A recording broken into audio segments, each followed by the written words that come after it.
Assalamualaikum warahmatullahi wabarakatuh. Halo semuanya teman-teman, selamat malam. Selamat datang kembali di channel kesayangan kita, channel Ilo Ekstrim. Dan masih bersama saya Ilo.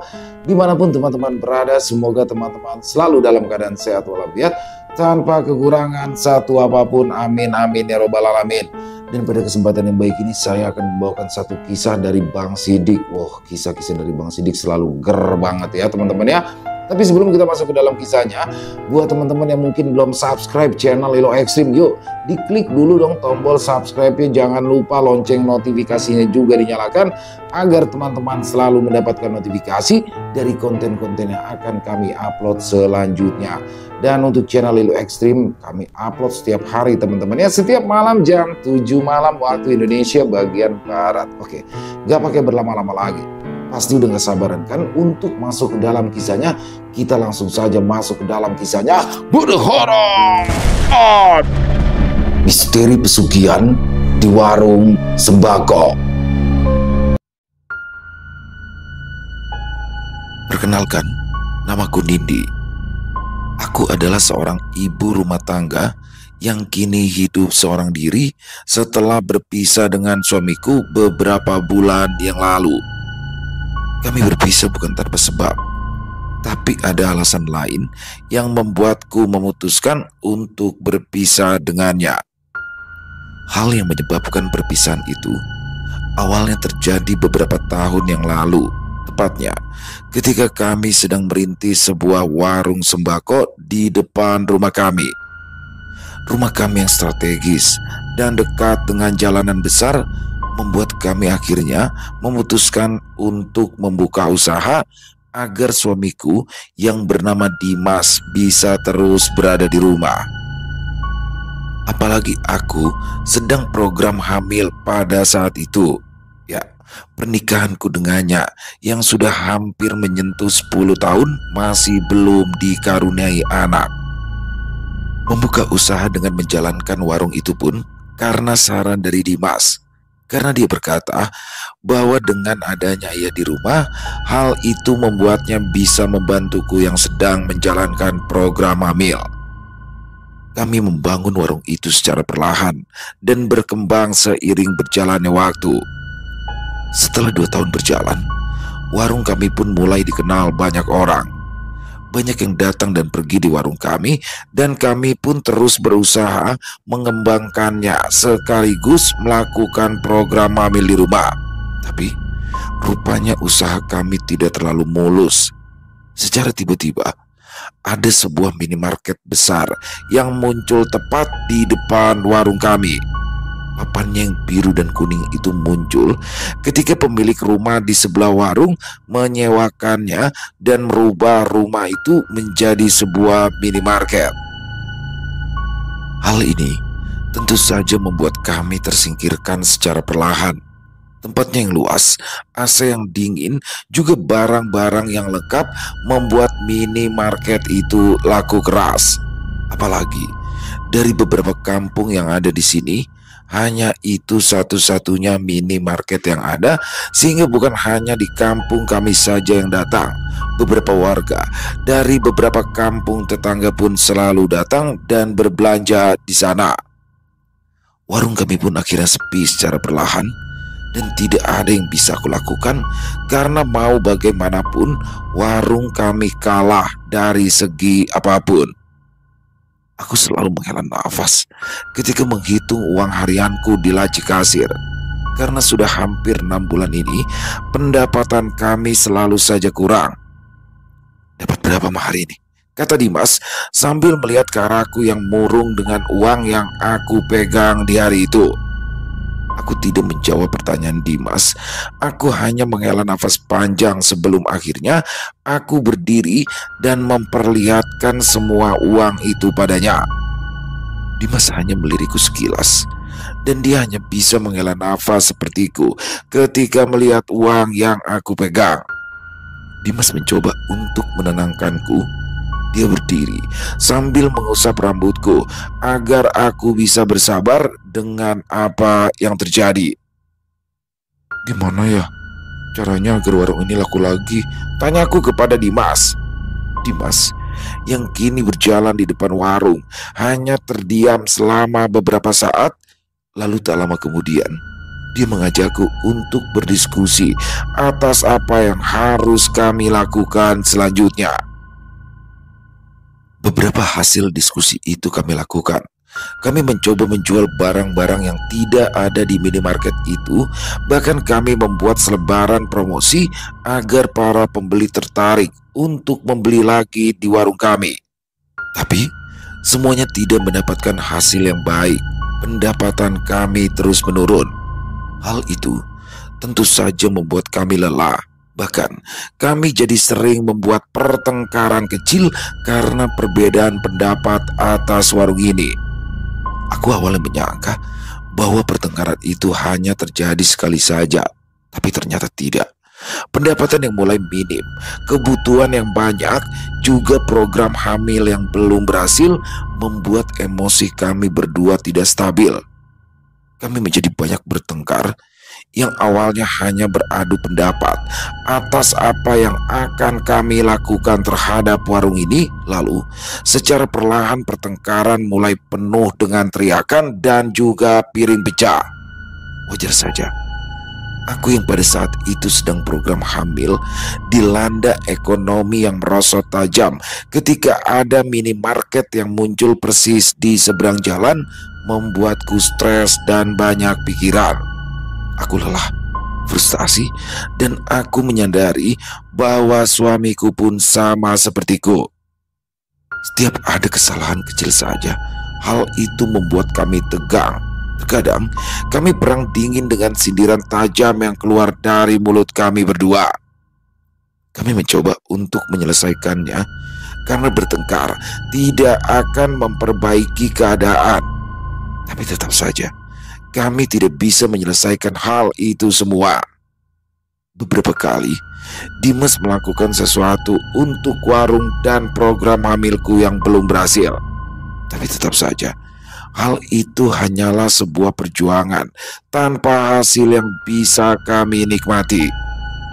Hingga suatu hari Dimas tiba-tiba bangun lebih pagi. Tidak biasanya dia bangun ketika masih subuh seperti ini. Mau kemana? Tanyaku yang heran dengan sikapnya pada saat itu. Dimas menghela nafas. Dia menunduk dan berkata kepadaku dengan nada yang pelan, "Aku mau ke Garut subuh ini. Mau ketemu sama si Deden yang kemarin ketemu di alun-alun. Siapa tahu aja ada jalan. Soalnya kalau cuma ngandelin warung gak akan berhasil. Paling aku mau kerja dulu untuk menutupi pengeluaran dan buat biaya program hamil mama agar terus berjalan." Aku langsung menatap Dimas dengan tatapan yang aneh. "Deden," balasku. Aku tahu bahwa Deden memang teman SMA kami dan sekarang Deden memang tinggal di Garut. Dia mendapatkan istri orang sana dan kini menetap di salah satu kampung yang letaknya sedikit jauh dari Garut kota. Ada sebuah firasat yang tidak enak yang aku rasakan pada saat itu. Tapi karena apabila aku menentangnya pasti akan terjadi keributan, sehingga aku hanya bisa mengangguk pelan dan mencoba memberikan saran agar ia tidak keterusan bekerja di sana. "Oh iya Pak, hati-hati. Tapi gak lama kan kerja di sana. Soalnya kan aku lagi program hamil. Masa aku usaha tapi papanya gak ada, gimana nanti jadinya?" kataku sambil sedikit tersenyum. Dimas mengangguk. Dia juga sadar bahwa dia tidak bisa lama-lama di sana. Dia pun hanya menjawab, "Iya mah, gak akan lama kok. Paling 2 atau 3 hari aja. Kebetulan ada pekerjaan harian, ya lumayan buat tambah-tambah buat isi warung sama ongkos mama pergi ke dokter." Aku mengangguk pelan. Tak lama aku pun mendekat ke arahnya dan memeluknya agar ia selamat di perjalanan. Aku mencoba mengalah kali ini. Aku sudah lelah berdebat dengannya, terutama masalah warung, sehingga aku hanya bisa mengiyakan atas keputusannya di subuh itu. Akhirnya Dimas pun berangkat. Dia menggendong tas ransel kecil. Ketika Dimas pergi, aku hanya bisa menatap punggungnya yang mulai menjauh, menyusuri jalanan besar di depan warung untuk menuju terminal. Tak terasa 3 hari sudah berlalu.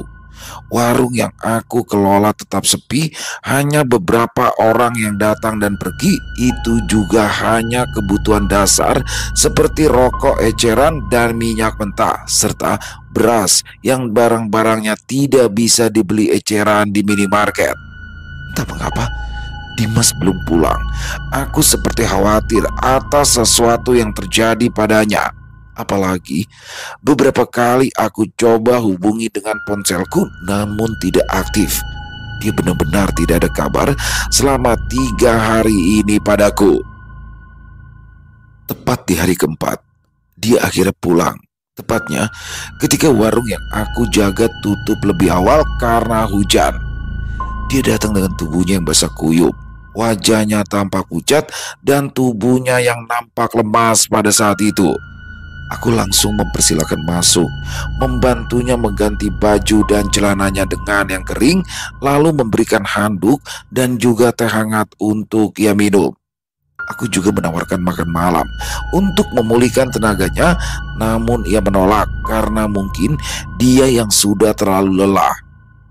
Sambil menunggu dia berganti pakaian dengan pakaian yang kering pada saat itu, aku mencoba bertanya, "Gimana kerjaannya di sana?" Dimas hanya menggelengkan kepala. Dia berkata bahwa dia tidak bisa memberikanku uang yang banyak. Dia menyodorkan beberapa uang lembaran berwarna merah, tapi di saat yang bersamaan dia berkata padaku dengan nada yang pelan, "Sabar ya, Mbak. Semoga usahaku ada hasilnya," katanya sambil mencium keningku. Aku tidak mengerti apa yang dia katakan, karena setelah ia berkata seperti itu, ia langsung berdiri dan masuk ke dalam kamar.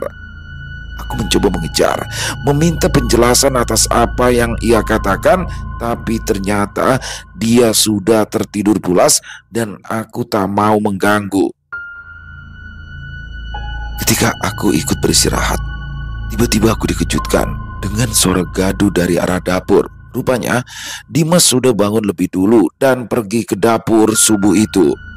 Entah apa yang sedang ia lakukan, tapi ketika aku keluar dari kamar, dia terlihat baru saja berjalan dari arah dapur dan kini membuka pintu rumah untuk menuju ke warung. Aku mencoba mengikutinya dari belakang karena penasaran atas apa yang sebenarnya terjadi padanya. Di tengah-tengah langit yang masih gelap, aku melihat Dimas kini berdiri di depan warung yang tertutup rapat.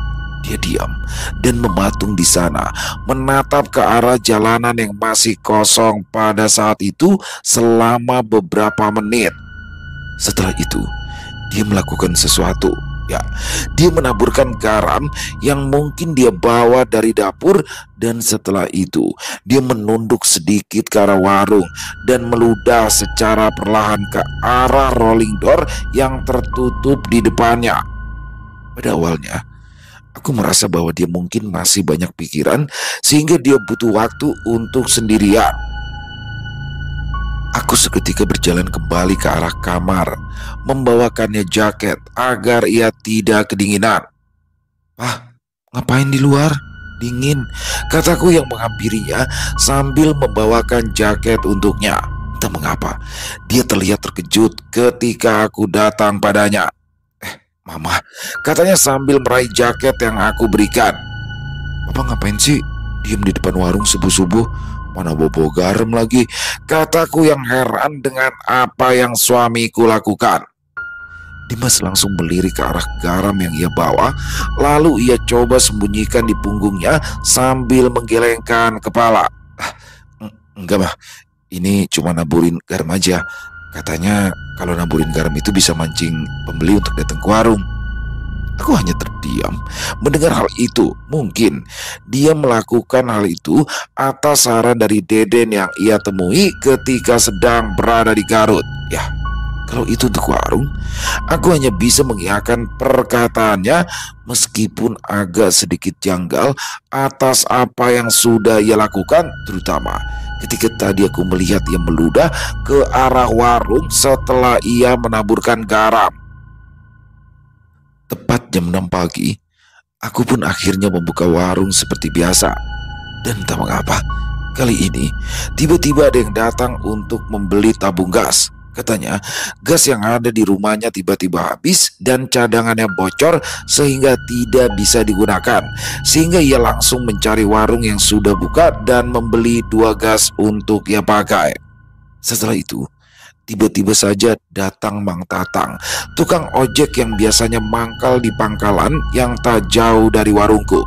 Dia langsung datang dan membeli rokok 3 bungkus. Katanya, dia tiba-tiba mendapatkan uang dari togel yang ia pasang kemarin malam sehingga dia ingin merayakannya dengan membeli rokok.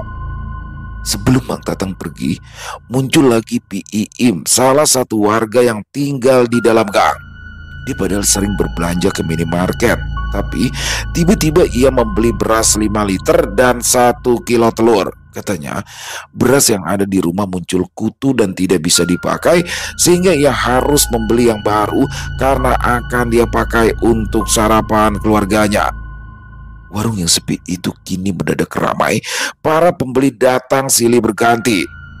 Ibu-ibu, bapak-bapak, bahkan anak-anak yang aku sendiri tak tahu dari mana asalnya tiba-tiba berhenti dan membeli rokok di warung. Kebanyakan mereka yang datang ke warung itu adalah orang-orang yang memakai kendaraan. Mereka langsung berhenti, membeli sesuatu dan pergi begitu saja. Begitupun dengan beberapa warga yang awalnya sering berbelanja ke minimarket, secara tiba-tiba berbelok dan membeli sesuatu di warungku. Ketika aku bertanya, dia berkata bahwa dia malas menyeberang, jadi dia berbelanja di warung kami saja pada saat itu. Menjelang maghrib, beberapa barang jualan kami banyak yang habis. Dimas nampak sibuk bolak-balik ke gudang kecil kami yang ada di belakang, sementara aku melayani pembeli dengan senyuman yang tak bisa lepas dari mulutku. Kami berdua cukup kelelahan di hari itu, tapi rasa lelah itu sangat membahagiakan karena warung ini kembali ramai seperti dulu. Ketika malam tiba, Dimas menyuruhku untuk pulang lebih dulu. Dia berkata bahwa aku harus menghitung uang hasil warung di rumah dan ia akan menutup warung. Aku hanya bisa mengangguk pelan. Uang yang banyak itu aku masukkan ke kantong kresek dan tak lama kemudian aku membuka kembali kresek itu di dalam rumah. Aku tak bisa berkata-kata. Aku menghitung uang itu secara perlahan, merapikannya dan memisahkannya antara modal dan keuntungan yang aku dapat di hari itu. Dimas yang pulang setelah 20 menit berada di warung terlihat tersenyum ketika sampai di rumah. Bahkan dia mengusap kepalaku dengan lembut dan mencium keningku pada saat itu. Tidak ada lagi keributan pada malam itu. Kami merasa bahagia. Bahkan ketika Dimas tiba-tiba ke kamar mandi dan lupa menutup keran, aku hanya bisa menghela nafas dan menutupnya tanpa harus berteriak. Mungkin karena kami bahagia sekarang, jadi hal-hal kecil itu kini tidak perlu kami ributkan. Warung yang pada awalnya sepi itu akhirnya mulai ramai kembali. Semua keuntungan yang kami dapat kini mulai aku pilah untuk melunasi hutang kepada distributor barang. Lalu aku juga mengumpulkan uang untuk bisa periksa ke dokter dan membeli obat kesuburan. Selain itu, kami juga merenovasi warung. Dinding-dindingnya yang tadinya berjamur kini kami cat dengan warna hijau yang cerah. Rolling door yang sering macet kami ganti juga dengan yang baru. Semuanya berubah secara perlahan dan aku sangat bahagia akan hal itu. Aku tidak mempermasalahkan lagi apabila Dimas keluar di waktu subuh dan menaburkan garam di depan warung. Aku juga mengakui bahwa apa yang Dimas lakukan benar-benar bisa membuat warung kini kembali ramai. Bahkan itu seperti menjadi sebuah ritual yang sering Dimas lakukan. Aku pun tidak khawatir karena dia tidak melakukan ritual yang aneh-aneh, hanya mengambil garam dari dapur, melemparkannya di warung, kemudian warung buka seperti biasa. Ya, meskipun setiap kali aku melihatnya, entah kenapa, ia sering kali meludah, maupun itu di depan warung, ataupun di belakang gudang, atau ketika ada kiriman barang dari distributor. Semakin hari, pembeli di warung kami pun semakin ramai. Bahkan hari ini ada rombongan orang-orang yang touring sengaja berhenti di warung kami untuk beristirahat. Mereka memarkirkan motornya di minimarket dan sebagian dari mereka menyeberang dan jajan di warung kami. Tapi disitulah aku seperti merasa aneh. Mereka nampak sedikit linglung. Mereka seperti mengambil barang-barang yang sebenarnya tidak mereka butuhkan. Setelah itu, mereka membayar dan pergi begitu saja. Masa touring motor tapi belinya pembalut? Gumamku. Pada awalnya, aku tidak berpikir apa-apa. Mungkin ketika touring, ada pasangan yang sudah menunggu di parkiran minimarket, karena tidak mungkin dia berbelanja di minimarket membeli pembalut hanya 1 atau 2 saja. Minimal, kalau di minimarket, mereka harus membeli 1 pak. Tapi, seiring berjalannya waktu, bukan itu saja ternyata yang aku alami. Tepat seminggu setelah kejadian itu, aku bangun lebih awal dari biasanya.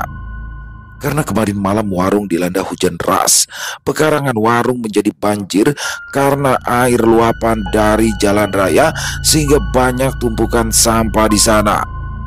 Aku pun berinisiatif untuk membersihkannya dulu, agar ketika Dimas bangun dan menaburkan garam di depan warung, kondisi warung sudah bersih. Tapi baru saja aku keluar dan pergi menuju warung dengan sapu lidi yang aku bawa, tiba-tiba Dimas bangun dan menghentikanku dari arah rumah. "Nidi, berhenti!" Aku langsung kaget mendengar teriakan itu. Di saat suasana warung yang hening, teriakan itu benar-benar terdengar sangat keras. Aku langsung berbalik, melirik ke arah Dimas. Di sana, Dimas sudah berdiri di ambang pintu dengan mata yang melotot tajam. Wajahnya tampak tegang. Dia langsung menghampiriku dan meraih sapu lidi itu sambil berkata, "Jangan disapu dulu," katanya sambil sedikit berteriak. "Loh, kenapa? Kan ini sampah." "Ya wajar aja dong kalau dibersihkan," tanyaku dengan nada yang heran. "Udah, nanti lagi aja. Udah, sana kamu ke rumah." Sosok Dimas yang suka marah-marah kembali terlihat olehku. Wajahnya yang marah itu muncul kembali tepat ketika aku ingin membersihkan sampah-sampah itu. Entah kenapa dia begitu marah, tapi aku hanya bisa mengangguk dan berjalan ke arah rumah tanpa sepatah kata pun. Jujur, jantungku berdebar kencang. Padahal niatanku baik, aku ingin membersihkan sampah-sampah di depan warung bekas hujan besar semalam. Tapi entah kenapa, Dimas benar-benar marah. Bahkan ia mengusir agar aku kembali ke rumah. Sejak saat itu, aku tidak pernah datang lagi dan mengganggu Dimas ketika subuh. Aku hanya membiarkan dia melakukan apa yang biasa ia lakukan. Tapi Dimas menjadi dingin. Dia seperti berubah secara perlahan, bahkan ia semakin sering meludah di mana-mana. Ada beberapa yang membuat dia marah, terutama berkaitan dengan warung. Sekarang, aku tidak diperbolehkan memegang barang-barang yang ada di gudang. Aku hanya ditugaskan olehnya untuk diam di kasir dan memegang uang. Bukan hanya itu saja. Kali ini, Dimas sering keluar dan diam di warung, bahkan ketika tengah malam. Hal itu tentu saja membuat kesehatan Dimas mendadak berubah. Dulu, kulitnya yang sawo matang kini berubah menjadi pucat. Bahkan tak kenapa, ketika aku menyentuhnya, tubuhnya terasa dingin. Aku mencoba memeluknya ketika malam, tapi itu bukan seperti Dimas. Ada sesuatu yang aneh di tubuhnya. Pada awalnya aku hanya menganggap hal itu adalah hal yang biasa dan aku tidak terlalu mengambil pusing selama warung dan program hamilku berjalan dengan lancar. Tapi pada suatu hari, aku melihat bahwa kini Dimas mendadak suka dengan bau kapur barus. Aku yang pada saat itu pulang dari dokter untuk mengecek keadaan tubuhku agar program hamilku berjalan dengan baik, tiba-tiba dikejutkan dengan bau kapur barus yang menyengat dari arah dalam rumah. Pada awalnya, aku berpikir bahwa mungkin Dimas lupa menutup rapat kapur barus yang ia bawa dari warung sehingga baunya menyebar kemana-mana. Tapi ketika aku masuk ke dalam rumah, aku melihat banyak kapur barus disimpan di mana-mana. Ada di bawah laci meja, di bawah ranjang. Bahkan ketika aku mengganti sarung bantal milik Dimas, aku menemukan 2 butir kapur barus bersembunyi di dalam bantalnya. Aroma kapur barus yang tajam itu seolah-olah menjadi parfumnya. Dan ketika aku tanya padanya, dia hanya menjawab, "Bau mah rumah ini tuh pakai kapur barus saja, biar gak ada tikus sama kecoa. Karena mereka takut sama begituan. Apalagi kalau musim hujan, mereka pada naik ke rumah." Aku hanya bisa mengangguk mendengar jawaban itu. Aku takut dia marah lagi, seperti yang dilakukan dulu di depan warung. Aku sudah malas ribut dengannya.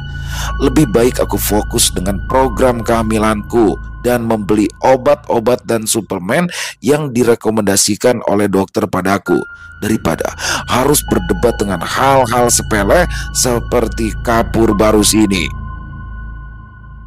Waktu semakin berlalu, semakin lama aku bersama Dimas sifatnya menjadi semakin aneh. Dimulai dari dirinya yang kini sering keluar kamar dan diam di warung ketika malam, lalu dia juga sering sekali meludah di mana-mana. Bukan hanya itu saja, dia sekarang jadi jarang tidur denganku, padahal aku sedang program hamil pada saat itu.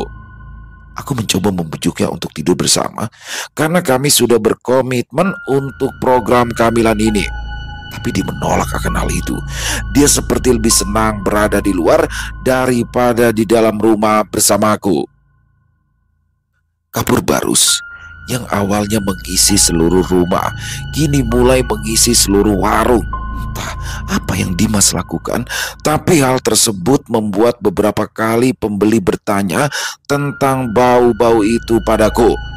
Aku hanya beralasan bahwa kemarin ada tikus yang masuk dari selokan ketika hujan besar. Jadi suamiku berinisiatif untuk menaburkan kapur barus agar tikus-tikus itu tidak datang dan menggerogoti barang-barang di gudang. Selain itu, nafsu makan Dimas nampak berubah. Dulu, dia adalah penggemar sambal terasi buatanku. Dia bisa menghabiskan 2 piring hanya untuk makan dengan sambal terasi yang aku buat. Dia jarang makan sekarang. Dia hanya minum beberapa gelas dan makan nasi 1 atau 2 suap, sehingga tubuhnya semakin lama semakin kurus seiring berjalannya waktu. Sebenarnya, apa yang terjadi dengan suamiku? Apakah ini gara-gara apa yang ia lakukan di depan warung, atau ada hal lain yang ia sembunyikan dariku? Hal itu terus terfikirkan olehku selama beberapa hari ini. Aku merasa bahwa Dimas semakin hari semakin aneh. Bahkan pernah di satu waktu ia mendadak menghilang. Aku coba mencari di depan warung, namun tak ada jejaknya. Tepat jam 3 pagi dia datang. Tubuhnya nampak kotor dan bau. Aku langsung menyuruhnya untuk mengganti pakaian, dan ketika baju kotor itu aku bawa ke mesin cuci, aku mencium bau yang aneh. Bau tanah basah pemakaman bersamaan dengan bau kembang 7 rupa. Sebenarnya habis dari mana dia? Ke pemakaman? Untuk apa dia ke sana? Aku semakin heran dengan sifat Dimas sekarang. Hal itu tentu saja membuatku curiga. Sebenarnya ada apa dengannya? Kenapa semakin lama ia semakin aneh? Hal itu terus terjadi hingga puncaknya tepat seminggu kemudian semenjak kejadian Dimas pulang dengan bajunya yang kotor dan bau tanah kuburan. Aku yang pada saat itu sedang berada di warung tiba-tiba melihat sesuatu yang mengerikan. Tepatnya ketika aku sedang melayani seorang bapak yang sedang membeli 3 botol sirup. Aku yang sedang mengambil kembalian tiba-tiba dikejutkan dengan hawa dingin yang menembus tulang. Entah dari mana munculnya hawa dingin itu, tapi aku bisa merasakannya bahwa hawa dingin itu berasal dari gudang. Setelah aku selesai mengambil kembalian dan ingin memberikannya kepada bapak tersebut, astaga, tiba-tiba bapak-bapak yang ada di sana mendadak menghilang. Sosoknya tergantikan oleh sosok pocong yang dibalut dengan kain kafan yang lusuh dan kotor. Sebagian wajahnya menyembul keluar lengkap dengan kapas penutup hidungnya yang kusam. Tapi ada hal yang membuatku benar-benar ketakutan, karena ketika aku melihat wajahnya, sosok pocong yang berdiri tepat di dekatku itu adalah wajah Dimas. Hal itu tentu saja membuatku langsung terdiam. Jantungku terasa berhenti berdetak dan nafasku terasa sesak. Aku hanya bisa diam ketika sosok pocong Dimas itu menatapku. Bau kapur barus dan tanah kuburan yang kemarin aku sempat cium kini mulai tercium lagi. Aku ingin menjerit, namun Neng, kenapa tuh Neng?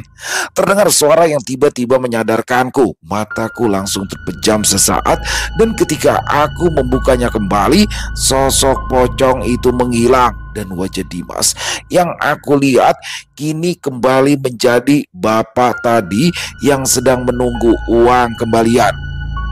Kenapa ngelamun atuh Neng? Katanya sambil kebingungan. Enggak, maaf lama. Ini uang kembaliannya Pak, kataku dengan suara yang serak. Setelah bapak-bapak itu pergi, aku langsung duduk lemas di kursi. Keringat dingin langsung membanjiri tubuhku. Dimas yang sedang sibuk di gudang langsung mendekat. Dia heran dengan apa yang sedang aku lakukan di sana. Kenapa kamu mah? Tanyanya dengan nada yang bingung. Aku hanya menggelengkan kepala. Aku tidak ingin melihat wajah Dimas pada saat itu. Ingatanku tentang Dimas yang dibalut kain kafan langsung terlintas. Aku mendudukkan kepala dan berkata bahwa semua baik-baik saja sehingga ia tidak perlu khawatir. Rupanya hal itu tidak hanya terjadi sekali. Beberapa kali aku melihat sosok Dimas yang berbentuk pocong, dan kejadiannya sama persis, tepatnya ketika aku sedang melayani pembeli. Aku pun langsung bercerita pada Dimas. Dahi Dimas langsung berkerut. Ketika aku membicarakan tentang hal itu, dia menghela nafas panjang, mencoba memegang tanganku dan berkata, "Mungkin kamu kecapean, Mah. Makanya suka berhalusinasi. Nanti jangan tungguin aku ya. Kalau aku keluar, kamu langsung tidur aja. Mungkin kamu kurang tidur," jawabnya. Aku sempat ingin membantah hal itu karena aku yakin bukan itu penyebabnya. Tapi Dimas langsung pergi dan meninggalkanku tanpa menjawab apa yang sebenarnya terjadi. Entah kenapa, ketika aku membahas hal-hal seperti ini, dia seperti langsung pergi begitu saja. Dan ketika aku menyusul, dia sudah tertidur pulas di dalam kamar. Aku tahu ada yang sedang disembunyikannya dariku. Apakah ini ada hubungannya dengan ritual rutin ketika ia menebarkan garam di luar? Tapi apa hubungannya dengan sosok pocong itu? Teror yang terjadi di warung itu ternyata terus saja berlanjut. Bahkan kali ini mulai terjadi di rumah. Aku ingat pada saat itu, ketika aku terbangun jam 2 pagi karena haus dan ingin minum. Aku bangun dan berjalan keluar kamar. Aku berjalan di ruang tengah dan berbelok menuju kamar mandi yang gelap. Tepat ketika aku melintasi kamar mandi, aku melihat sosok itu lagi. Sosok itu berdiri di dalam kamar mandi yang pintunya terbuka sedikit. Sosoknya sama ya. Sosok itu adalah sosok pocong yang dia mematung dan memandangiku dengan tatapannya yang kosong. Dan wajah itu adalah wajah suamiku. Tentu saja itu membuatku kaget. Aku tak jadi ke dapur. Aku lebih memilih untuk kembali ke tempat tidur dan menutup pintu dengan erat. Aku langsung mencoba untuk membangunkan Dimas, tapi rasanya aku takut sekali. Aku takut bahwa orang yang sedang tidur bersamaku bukanlah Dimas suamiku, tapi malah sosok pocong yang menyerupai suamiku. Aku hanya bisa duduk di pojokan kamar hingga subuh. Aku terlalu takut untuk mendekati Dimas. Bahkan ketika aku ketiduran, Dimas tiba-tiba menghilang untuk melakukan ritual rutinnya di depan warung. Semakin lama, Penampakan pocong berwajah Dimas itu menjadi semakin sering dan hal itu membuatku menjadi jauh dengan Dimas. Aku seperti malas mengobrol dengannya, bahkan hanya untuk memegang atau memeluknya aku takut, benar-benar takut. Entah apa yang terjadi, tapi aku seperti menolak untuk mendekati suamiku sendiri. Program hamilku menjadi sia-sia, dan ternyata Dimas pun sama. Dia semakin sering keluar malam, bahkan sekarang ia suka menghilang ketika tengah malam. Dan dia akan kembali untuk menebarkan garam ketika waktu subuh tiba. Bukan hanya itu saja, dia menjadi lebih sering meludah setiap ingin buka warung, setiap datang barang, bahkan ketika berada di dalam gudang. Apakah ritual yang sebenarnya itu bukan menaburkan garam? Tapi ketika dia meludah, aku terus mengaitkan hal-hal aneh yang aku alami dengan ritual subuh Dimas. Tapi rasanya tidak nyambung. Menebar garam dan meludah bisa berhubungan dengan penampakan sosok pocong yang menyerupai wajah Dimas. Hal ini sangat membuatku penasaran. Aku ingin tahu kemana saja sebenarnya dia ketika malam, karena bisa saja semua keanehan dan penampakan pocong Dimas ini ada hubungannya dengan apa yang ia lakukan. Karena setiap kali aku ingin membahas ini, Dimas selalu menghindar. Dia seperti tidak mau ketika aku membahas hal tersebut. Aku berencana untuk mengikuti apa yang ia lakukan ketika malam. Dan tepat pada suatu malam, aku tidur duluan berharap bahwa Dimas akan bangun dan pergi dari rumah sehingga aku bisa mengikutinya. Benar. Tepat jam 11 malam, Dimas keluar dari dalam kamar. Dia pergi keluar dan membuka pintu rolling door warung. Setelah itu, dia masuk ke dalam gudang. Entah apa yang ia lakukan di sana, namun setelah masuk ke dalam gudang, dia keluar kembali sambil membawa satu kresek kecil plastik berwarna hitam. Aku penasaran, sebenarnya apa yang ada di dalam gudang? Aku pun langsung masuk ke sana ketika Dimas keluar entah kemana. Dan ketika aku masuk, aku melihat gudang itu aneh karena di dus-dus yang menumpuk itu seperti ada noda cairan yang sudah mengering. Aku hanya bisa mengerutkan dahi. Dan setelah berjalan mengelilingi gudang, aku berhenti tepat di dus-dus barang yang baru saja dikirim oleh distributor tadi pagi. Aku tercengang karena di sana aku melihat ceceran ludah Dimas yang masih basah di dus-dus itu. Sebenarnya apa yang terjadi?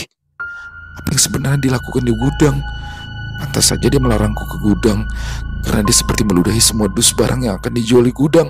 Batinku, aku hanya terdiam membayangkan bahwa sebenarnya penaburan garam di depan itu bukan apa-apa, tapi yang sebenarnya yang ia lakukan adalah hal ini, meludah.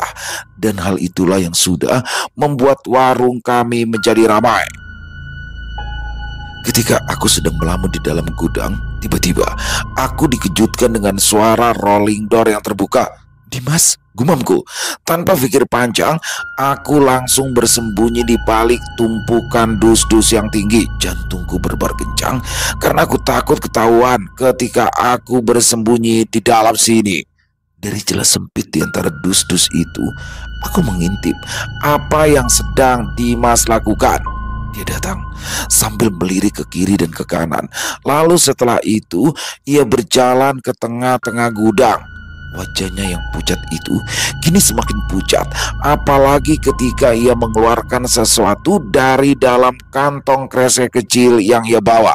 Kantong kresek itu kini nampak kotor. Entah apa yang sudah ia lakukan di luar sana, tapi ketika ia mengeluarkan isinya, seketika bau busuk yang menyengat langsung tercium. Bau itu seperti menyatu dengan bau kapur barus yang ada di seluruh bagian gudang. Ada sebuah kain berwarna putih yang kotor dengan tanah basah yang menempel di kain itu. Aku terdiam karena tanah itu mirip dengan tanah yang menempel di bajunya kemarin malam. Aku terus memperhatikannya, dan ada hal yang membuat wajahku mendadak pucat. Bagaimana tidak, di sana aku melihat Dimas mulai membentak mematangkan kain kotor itu, dan setelah itu dia memakaikan kain itu ke tubuhnya. Kedua mataku terbelalak karena ternyata kain putih itu adalah kain kafan dan Dimas memakainya untuk tubuhnya sendiri. Sosok Dimas yang aku kenal kini berubah menjadi sosok pocong di gudang belakang itu. Dan hal itu tentu saja membuatku teringat dengan penampakan pocong yang sering kali muncul beberapa waktu ini. Aku benar-benar panik. Aku takut atas apa yang aku lihat. Aku ingin sekali berteriak sekencang-kencangnya, tapi aku menahan diri. Bahkan aku menutup mulutku sendiri agar tidak ada suara yang keluar. Di sana, Dimas sudah memakai kain kafan itu. Lalu tak lama dia mulai bergerak tak karuan. Dia seperti melompat-lompat kecil, seperti pocong dengan mulut yang terus bergumam. Tak lama kemudian, hawa dingin menusuk tiba-tiba menyelimuti area gudang. Lalu setelah itu, tepat di hadapan Dimas muncul sosok pocong yang lain.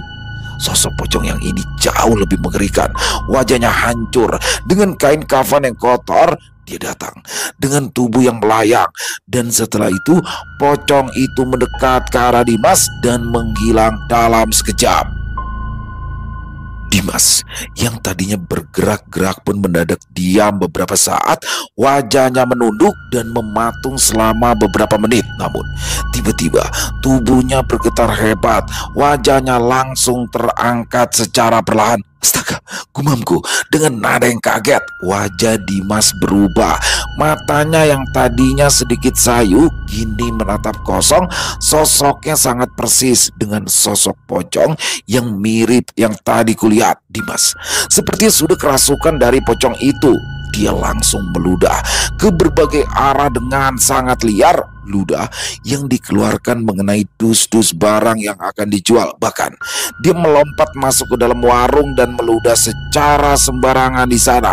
Aku benar-benar ketakutan. Tubuhku bergetar dengan hebat. Jantungku berdetak sangat kencang. Aku hanya bisa diam di dalam dus, menutup mulut rapat-rapat agar tidak berteriak pada saat itu. Setelah hampir 5 menit, dia merasuki tubuh Dimas. Sosok pocong itu seperti keluar dari dalam tubuh Dimas, dan Dimas kini kembali menjadi dirinya sendiri. Tubuhnya nampak oleng sejenak, tapi dia bisa mempertahankan tubuhnya. Wajahnya nampak lelah. Energinya seperti tersedot habis ketika sosok pocong itu merasukinya. Dengan nafas yang berat dan terengah-engah, dia langsung melepaskan kain kafan itu, melipatnya dengan tergesa-gesa dan menyembunyikannya kembali ke dalam kantong kresek hitam yang ia bawa. Kantong itu lalu diselipkan di antara dus-dus besar yang ada di sudut ruangan. Lalu setelah itu, dia keluar dari dalam gudang dan tinggallah aku sendiri di dalam gudang. Aku sangat takut. Rasa panik dan marah bergejolak ketika melihat hal tersebut. Aku tidak bisa menerima kenyataan bahwa suamiku berani melakukan hal seperti ini. Aku pikir dia hanya menebarkan garam saja, tapi tidak dengan ritual seperti ini. Dengan tangan gemetar, aku keluar dari dus-dus itu. Aku meraih kantong kresek yang berisi kain kafan itu dan ingin meminta penjelasannya. Ketika aku keluar, aku melihat Dimas sedang berdiri di depan pintu rumah. Dia juga seperti merasa aneh karena aku tidak ada di dalam kamar. Dan saat itulah kami bertemu di antara warung dan rumah. Aku mengangkat kantong kresek itu dan bertanya sambil sedikit berteriak padanya. Akhirnya keributan pun terjadi. Aku meminta penjelasan dari Dimas. Dia berkata bahwa dia melakukan ini semua demi aku, demi warung, dan demi program Mamilku. Aku menolak penjelasan itu karena aku tidak ingin Dimas sampai berbuat sejauh ini. Aku takut ada karma yang terjadi dalam keluarga ini.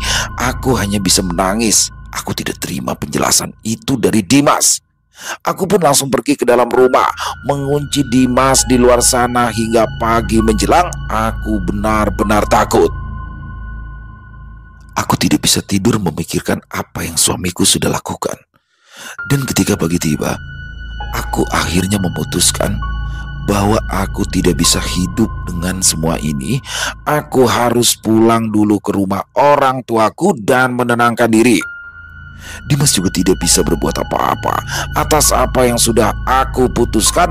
Aku langsung pergi di hari itu juga dan pulang ke rumah kedua orang tuaku. Setelah itu, aku membicarakan semua itu pada ayah dan ibuku, dan mereka menyarankan aku untuk mengakhiri saja hubungan aku dan Dimas. Sehingga akhirnya aku kini hidup sendiri dan memulai hidup baru tanpa Dimas. Aku tidak tahu lagi kabar terakhir darinya. Tapi yang aku tahu, tubuhnya sekarang menjadi sering sakit-sakitan. Beberapa kali ia menikah lagi, namun gagal. Dan kini, Dimas hidup sendirian bersama dengan warung yang ia kelola dan ritual yang harus ia jalani seumur hidupnya. Selesai. Wow, luar biasa kisah dari Bang Sidik. Wah, ini keren banget di sini nih. Dan ritual pesugihan pocong ini baru tahu saya, ini serem banget ya ritualnya ya.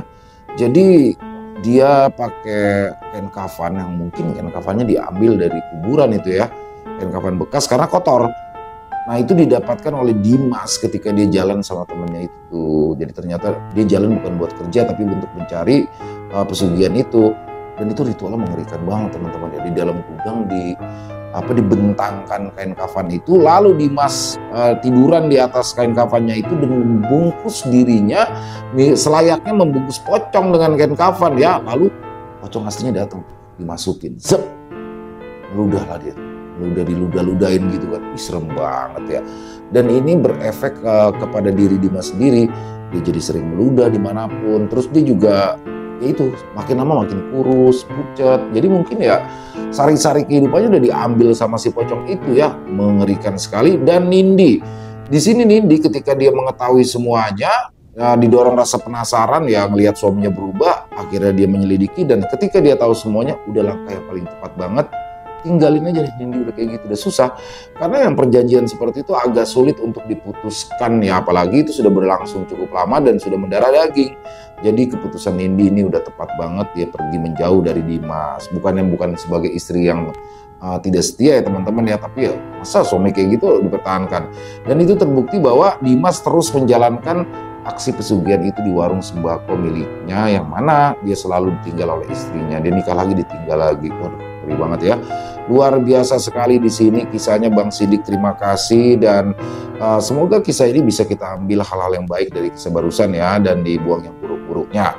Dan buat teman-teman yang mungkin punya komentar lain, silakan bisa menuliskan di dalam kolom komentar ataupun hanya sekedar saling menyapa. Insya Allah kami akan membalasnya satu persatu. Buat teman-teman yang suka dengan videonya, bisa diklik tombol like-nya, tombol jempolnya, boleh juga dibantu di-share ya link videonya ini ke teman-temannya yang lain agar juga ikut merasa terhibur.